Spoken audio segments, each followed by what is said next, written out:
Hello বন্ধুরা, আর একটা নতুন ভিডিওতে তোমাদের সকলকে স্বাগত।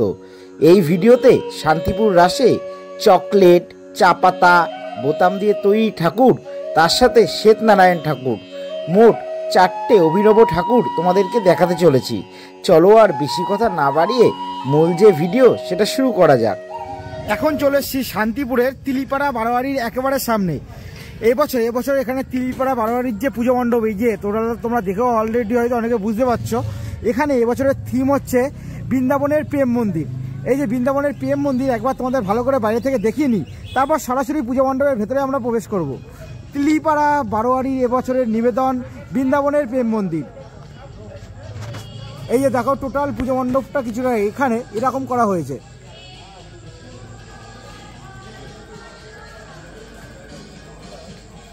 দেখো, পুজো মণ্ডপটা কিন্তু অসাধারণ লাগছে। আগে অনেক জায়গায় কিন্তু এই যে বৃন্দাবনের যে প্রেম মন্দির থিমটা আগে অনেক জায়গায় করা হয়েছে, সেখানেও ভালো লেগেছিলো, এবার এখানেও করা হয়েছে, এখানেও কিন্তু যথেষ্ট ভালো লাগছে। এবার চলো সরাসরি একবারে আমরা পুজো মণ্ডপের ভেতরে প্রবেশ করব।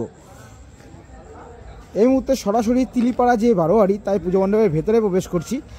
দেখো কিন্তু পুজো মণ্ডপের গায়ে রাধাকৃষ্ণর কিন্তু টোটাল ছবি দেওয়া আছে, টোটাল ফটো কিন্তু রাধাকৃষ্ণের ছবি দেওয়া আছে বাইরের দিকে।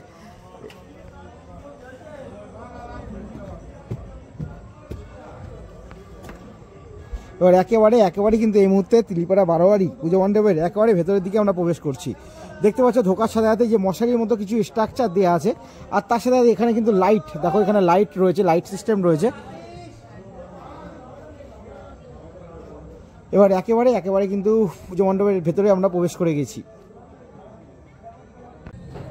দেখো, ভেতরের ডেকোরেশনটা কিছুটা এরকম করা হয়েছে, অসাধারণ কিন্তু লাগছে।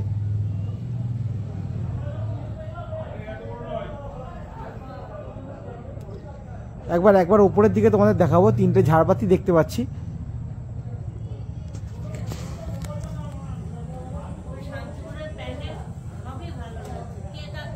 দেখো, পুজো মণ্ডপের ভেতরটা অসাধারণ। একেবারে সামনে গিয়ে আমাদের যে শ্বেতনারায়ণ রয়েছে এখানে, দেখো একেবারে সাদা ধবধবে এখানে আমাদের ঠাকুর। দেখো, নারায়ণকে কিন্তু এখানে অসাধারণ লাগছে। একেবারে ঠাকুরের মুখটা তোমাদের ভালো করে একবার জুম করে দেখাই। দেখো, অসাধারণ লাগছে কিন্তু এখানে শ্বেতনারায়ণের মুখমণ্ডল।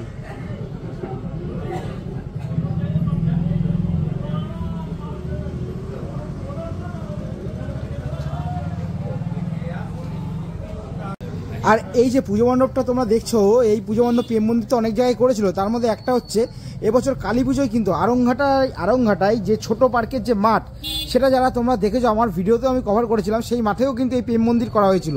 ওখানেও যে স্ট্রাকচারগুলো তোমরা দেখতে পাচ্ছ, ওখানেও কিন্তু এই চামচগুলো যেমন এখানে ব্যবহার করা হয়েছে, ওখানেও সেম ব্যবহার করা হয়েছিল। শুধু একটাই হচ্ছে ডিফারেন্স, এখানে হচ্ছে শুধু প্রতিমার ডিফারেন্সটা এখানে রয়েছে। এখন তোমাদের যে ঠাকুরটা দেখাবো, তিলিপাড়া বারোয়ারির তো ঠাকুর তোমাদের দেখালাম, তার থেকে একেবারে 50 মিটার হবে রাস কালী মাতা। যে কোনো কাউকে জিজ্ঞাসা করো পাশেই রাস কালী মাতার পুজো কোথায় আছে, তারা দেখিয়ে দেবে। এই ঠাকুরটা দেখে তোমাদের মনে হতে পারে ছোট ঠাকুর এরকম কেন আমি দেখাচ্ছি, পুজো মণ্ডপেও কিছু নেই, কিন্তু আছে, মশাই আছে। এখানে যে ঠাকুরটা তোমরা দেখতে পাচ্ছ ভিডিওর মধ্যে, টোটাল ঠাকুরটাই কিন্তু চকলেটের। হ্যাঁ, টোটাল ঠাকুর হয়তো ভিডিওতে অতটা বোঝা যাবে না, কিন্তু সামনে থেকে এসে যদি তোমরা দেখো তাহলেই বুঝতে পারবে। অলরেডি এখানে চকলেটের যে স্মেল, সেটাও টোটালি পাওয়া যাচ্ছে। আবারও বলি, টোটাল ঠাকুরটা কিন্তু চকলেটের উপর বেস করে তৈরি করা।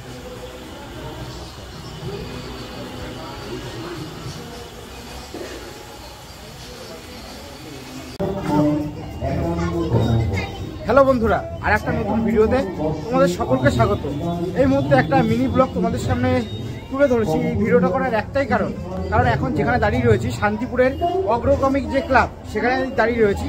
এখানে এবছরের মূল যে আকর্ষণ, সেটা হচ্ছে সম্পূর্ণ কিন্তু প্রতিমা চা পাতার উপর বেশ করে করা হয়েছে। এখানে পুজো এবছর 51 বছরে পদার্পণ করবো। বাইরে থেকে পূজা মণ্ডপ তোমাদের একবার দেখাবো, তার আগে মূল যে আকর্ষণ অর্থাৎ চায়ের তৈরি, চা পাতার তৈরি যে মাতৃ প্রতিমা, সেটা একবার তোমাদের ক্লোজলি দেখানো যাক।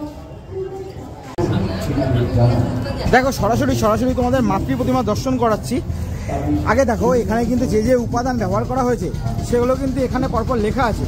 দেখো, আসামের সিটিসি, দার্জিলিং চায়ের ডাস্ট, আসাম চা, আমুল দুধ, মাটির ভাঁড়, কাগজের কাপ, চায়ের ছাঁকনি, চায়ের চামচ, এলাচ, এই উপকরণগুলো কিন্তু এই মাতৃ প্রতিমা তৈরিতে ব্যবহার করা হয়েছে। এবার সরাসরি একেবারে ক্লোজলি রাধাকৃষ্ণর যে জুটি, তার যুগলবন্দির একটু ক্লোজলি তোমাদের দেখানো যাক।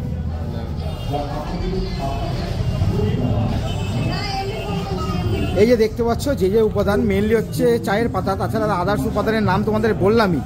দেখো অসাধারণ অসাধারণ এইসব শিল্পের কিন্তু দাম দিয়ে এগুলো হয় না, তার কারণ হচ্ছে এগুলো মেনলি হচ্ছে হস্তশিল্পের উপর বেস করে অসাধারণ হাতের কাজ। শান্তিপুরে কিন্তু একটা জায়গায় দেখেছিলাম এবছরই রাসে বোতামের যে ঠাকুর সেটাও তৈরি করা হয়েছে, আর এখানে আমার দেখতে পাচ্ছি চায়ের পাতার উপর বেস করে ঠাকুর তৈরি করা হয়েছে। এবার চলো এবার বাইরে গিয়ে তোমাদের একবার পুজো মণ্ডপটা বাইরের থেকে একবার দেখানো যাক। এই যে বাইরে থেকে তোমাদের পুজো মণ্ডপটা দেখাচ্ছি। এখানে যে থিম সেটা তো আগেই বললাম, কম্বোডিয়ার যে সিলভার প্যাগোডা সেটা এখানে করা হয়েছে। এই দেখো পুরো পুজো মণ্ডপটা কিছুটা এরকম হয়েছে। আর এখানে যদি প্রপার যদি অ্যাড্রেস বলতে হয় তাহলে শান্তিপুরের যে হসপিটাল সেটা একেবারে পাশে, এখান থেকে হয়তো 20 মিটার থেকে 30 মিটার হবে।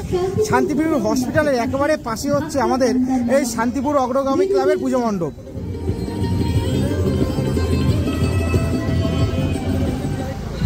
আর দেখো এখানে কিন্তু টোটাল যে মঞ্চ সেটা কিন্তু এখানে রয়েছে। এখানে উদ্বোধন কিন্তু কালকে হয়েছে, অর্থাৎ 14 তারিখে কালকে কিন্তু এখানে উদ্বোধন টোটালি হয়ে গেছে। এখন তোমাদের গ্রিনল্যান্ড ক্লাবের পুজো মণ্ডপ দর্শন করাবো। এখানে পুজো মণ্ডপ বলতে কিছুই নেই, তাও এটা তোমাদের দেখানোর মেন কারণ এখানে কিন্তু মেন আকর্ষণ কিন্তু ঠাকুর। এখানে ঠাকুরটা তোমাদের সামনে থেকে দেখালেই বুঝতে পারবা। আর তার আগে দেখো এদিকে লাইটিংটা দেখো। টোটাল কিন্তু এই মুহূর্তে শান্তিপুর কিন্তু উৎসবে মেতে উঠেছে। টোটাল শান্তিপুরবাসী এই মুহূর্তে উৎসবে মেতে উঠেছে। দেখো লাইটিংটা দেখো, জাস্ট অসাধারণ লাইটিং। আর এবার সরাসরি ঠাকুরটা তোমাদের একবার দেখাবো। এই ঠাকুরটা দেখে তোমাদের ছোট মনে হতে পারে, কিন্তু মেন আকর্ষণ কিন্তু বলেছি আগেই ঠাকুরে। টোটাল ঠাকুরটা কিন্তু বোতামের তৈরি। আমি একবার জুম করে তোমাদের দেখাই, তাহলে হয়তো তোমরা কিছুটা ক্লিয়ার হতে পারবা। এই যে টোটাল যে ঠাকুরটা দেখছো এটা কিন্তু বোতামের তৈরি ঠাকুর।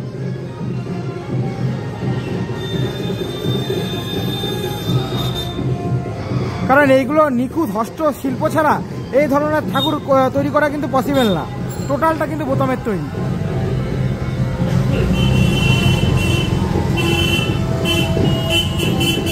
আর যদি তোমরা এই গ্রিনল্যান্ড যে ক্লাব তার যদি পুজো মণ্ডপ দর্শন করতে আসো, অবশ্যই আমি তোমাদের রিকমেন্ড করবো যদি 55 তলায় আসো, অর্থাৎ যে YMSA যে ক্লাবের পুজো মণ্ডপ তোমাদের দেখালাম তার থেকে একেবারে কাছে, 1 থেকে 2 মিনিট হয়তো হাঁটতে হবে, তাও হয়তো না। তার জন্য এত যখন কাছে বোতামের ঠাকুরটা একবার তোমরা দেখে যেতে পারো।